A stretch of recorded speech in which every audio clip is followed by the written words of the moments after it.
Hi guys, so today we're continuing with our BLS course. I think this is going to be the last part of this. So today we're going to talk about choking.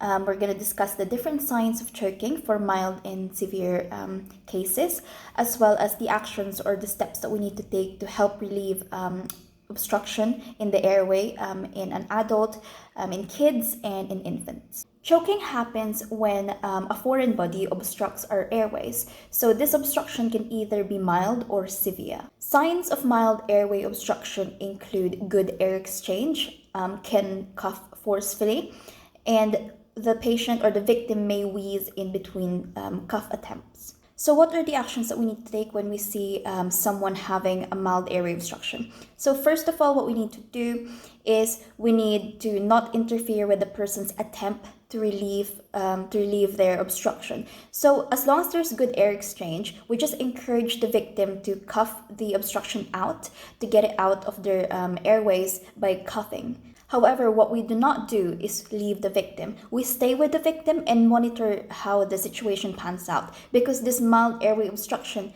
can suddenly turn into a severe airway obstruction.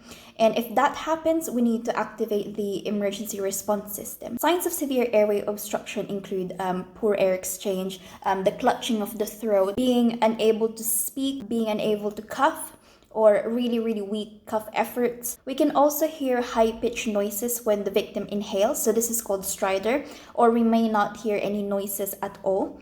And during the later stages of choking, we might see cyanosis. So their lips or their peripheries, like the tip of their fingers or feet, might turn blue. So what do we do when we see someone showing signs of severe airway obstruction? So firstly, what we need to do is to approach the victim, verify that the scene is safe. We ask them if they are choking. So they might not be able to speak, so they probably would just nod. And if they nod, which means yes, they're choking, what we need to do is to do the steps that we're going to talk about in this video to help them relieve the obstruction.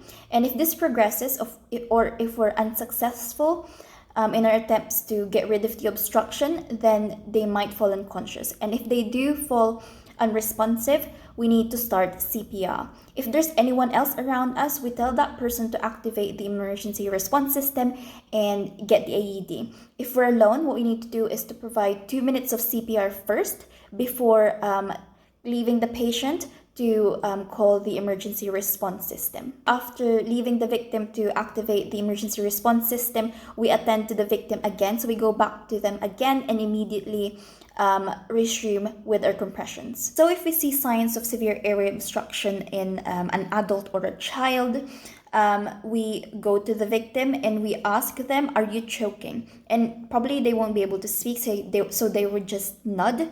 And once they nod, we ask them, I say, okay, if I help you, so we get consent. They're probably still nod because they would need help. So after that, after we've gained consent and we've confirmed that they are choking, what we need to do is we place ourselves behind the victim. So we go behind the victim. We can either stand up or kneel down, depending on the size and the height of the victim. So if it's a child, for instance, it's probably best to kneel down. But if the child is obviously the same height as you, then just stand up. So once you're behind the victim, what you need to do is to wrap your arms around their waist. And with one hand, you make a fist.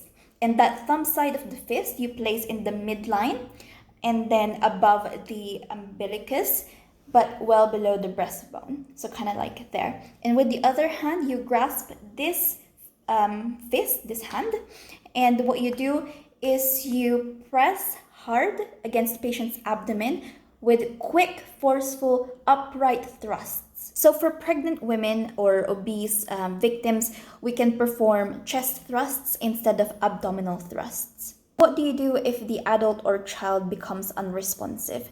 So the choking might progress and worsen, which might lead to the patient being unconscious. If you've witnessed them choking and then becoming unresponsive, then you would know that they fell unconscious because of a foreign body obstruction. In that case, what you need to do is to open their mouth and look for the foreign object in their mouth. And if you could see it and if it's easy to remove, you could remove it with your fingers. If you don't see it, you do not perform blind finger sweeps, because that risks the obstruction being pushed down further into the airways. But if you've not witnessed choking, or if you see that the victim is just unconscious at first encounter, then you wouldn't necessarily know that this is due to a foreign body obstruction. So what you need to do is to activate the emergency response system, and you start high quality CPR. When the victim loses consciousness, this might actually help us because their larynx, so the muscles in their larynx would relax, and this would convert the complete obstruction to a partial obstruction, and that might help us expel that object a lot easier. So giving chest compressions may provide as much force as doing abdominal thrusts, and again, that's gonna help them expel that foreign object. What we need to do is to give 30 chest compressions, and then after that we check their airway. If we could see the obstruction in the mouth and it's easy to remove, we just hook it with our finger. So we do kind of like this. We do not perform blind finger sweeps because, as I said, that's just going to push the obstruction further down in the airways. And the further we go, the smaller the airways get. So that's just going to make the situation worse. If you've been successful in removing the obstruction with that finger hooking technique, you can then provide rescue breaths. And keep in mind that each breath has to be delivered over 1 second, and you need to look for signs that it's effective. So that rise and fall in the chest. How can you tell that you have been successful in removing the obstruction? So firstly, you would visibly see that the obstruction has been taken out of the mouth. And secondly, when you give rescue breaths, you would see that rise and fall in the chest, meaning that the airways are now patent. After you've relieved the victim from choking, you just treat them like any other unresponsive victim. So you check for their pulse and you check for their breathing. And you give CPR or rescue breaths depending on the situation. And you confirm that the emergency response services have been activated. And if the victim is responsive after relieving them from the obstruction in their airways, you need to encourage them to see a healthcare professional just so they can be evaluated for any complications from doing the abdominal thrusts and the chest compressions. I didn't realize that the second part of this didn't actually film successfully and I had to run to a lecture, so I'm just refilming this. So let's pick up from where we've left off. So I think I've described all the steps that we need to do when we see an adult and a child with signs of severe choking.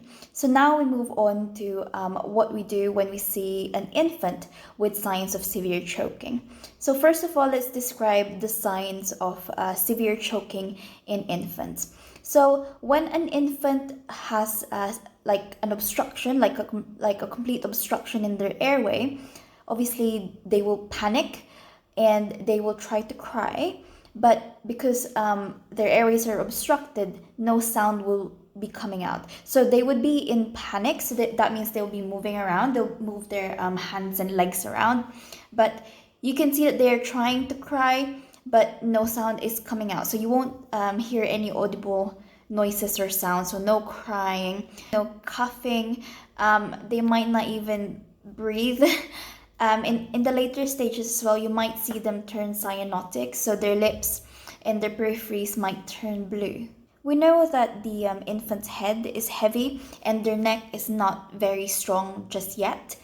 So what we need to do is we need to be really delicate and really careful with how we support the heads. So we need to get the baby facing down. So we support the head with our thumb and our index finger like this, or we could use our thumb and our our index finger and our middle finger to support the baby's face. Obviously my face is huge because I'm an adult now, but you just imagine that the baby's face is facing down, and you support the head, the face, by putting these two fingers on their cheekbones, okay? And then what you need to do is to rest the baby on your forearm. So you imagine that their head is here and their legs like closer to your biceps. And what you need to do is you need to support that with your legs. So you need to sit down. I'm gonna demo this. So you need to sit down on a chair, hopefully more comfortable than this.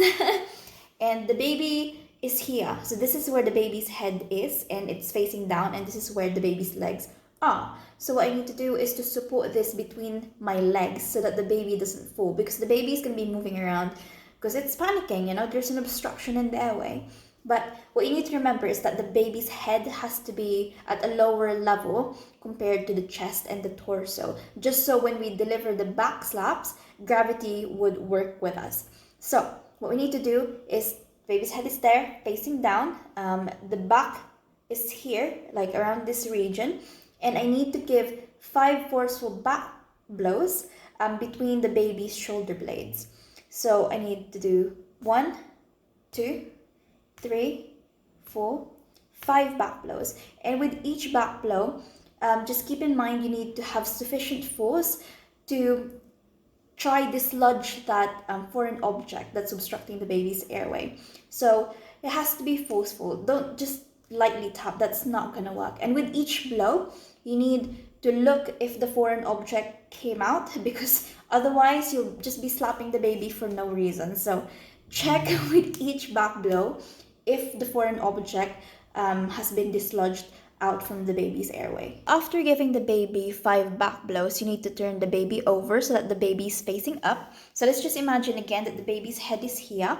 So what I need to do is to be able to turn them over safely so that they're facing up. So I support the back of the head with my fingers and my palm, and I support the baby's neck with my wrist. It's really difficult to demo without a dummy, but we'll just try visualize. So the baby's head is there. I support their head with the palm of my finger, with the palm of my hand and my fingers, and their neck with my wrist. So I turn the baby over. So now the baby is facing up. And I need to rest the baby on my forearm. So legs are here, head is here, facing up. And I need to, again, support the baby between my legs. So I'm supporting the baby between both of my legs. One common mistake is just placing the baby on one leg. So just supporting the baby like here. So this is not a very safe position, because this just has that risk of the baby just slipping and falling down, because the baby's moving around, and your other hand, you're giving the back blows and you're giving the chest thrusts.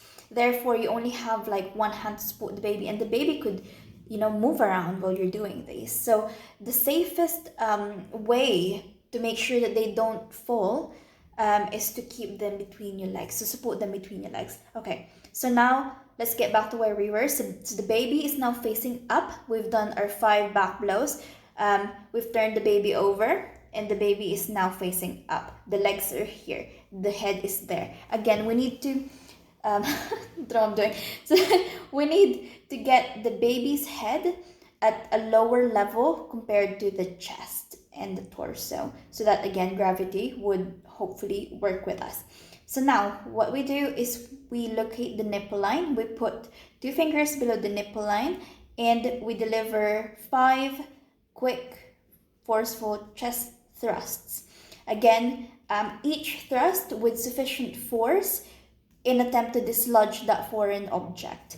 And if at this point, after giving 5 chest thrusts, we still haven't gotten rid of that obstruction, it still hasn't come out, we just repeat our back blows again, and then we repeat our 5 chest thrusts. So 5 back blows, 5 chest thrusts. Repeat that until either A, we get rid of the obstruction, or B, the baby turns unconscious. Now what do we do when the baby becomes unresponsive? So the baby will become unconscious when it stops moving around. It stops panicking because it's just become unconscious and unresponsive due to the obstruction. So once that happens, what we need to do is we need to stop giving back blows and stop giving chest thrusts. We move on to doing CPR. We move on to doing our compressions. So we lie the baby on a firm, flat surface, not on the mattress, not on a soft surface, because that would just cushion the impact of the compressions. It's not going to be very, very effective. So first, we need to put them in a safe, firm, flat surface. So we locate the nipple line, and we put 2 fingers below the nipple line, and then we just give 30 chest compressions with 2 fingers, or we could do the 2 thumb encircling technique, whichever one works for you. And then after 30 compressions, we give 2 rescue breaths. Well, obviously, we need to check the airway. And if we can see the foreign object there, the obstruction, with our eyes, then what we can do is we can remove it with our pinky. So for instance, we don't see the obstruction, we can still deliver rescue breaths. And the reason for this is to just check the condition of the airway. So if the baby becomes unconscious, that means that there is a complete obstruction of the airway. So that means that the whole airway is let's pretend that this is the obstruction. So the whole airway is completely blocked. So if after delivering chest compressions, it moves further up the airway, then now it becomes a partial block. So now there's space there. And when we deliver rescue breaths, because air would go through that gap, there we would see a rise and fall in the chest. So if we see that, then that means that that the obstruction has moved further up the airway and it's probably gonna come out, and we would eventually see it. If we deliver rescue breaths and the baby's chest doesn't rise, then that means that it's still that the foreign body is still fully obstructing the baby's airway. So it's still worth giving rescue breaths. And if the breaths are unsuccessful because the obstruction is still there, then you just move back to chest compressions. So you do 30 compressions, 2 rescue breaths, 30 compression, 2 rescue breaths. And before rescue breaths, you obviously check the airway, check if you could see the obstruction, and take the obstruction out if you can see it.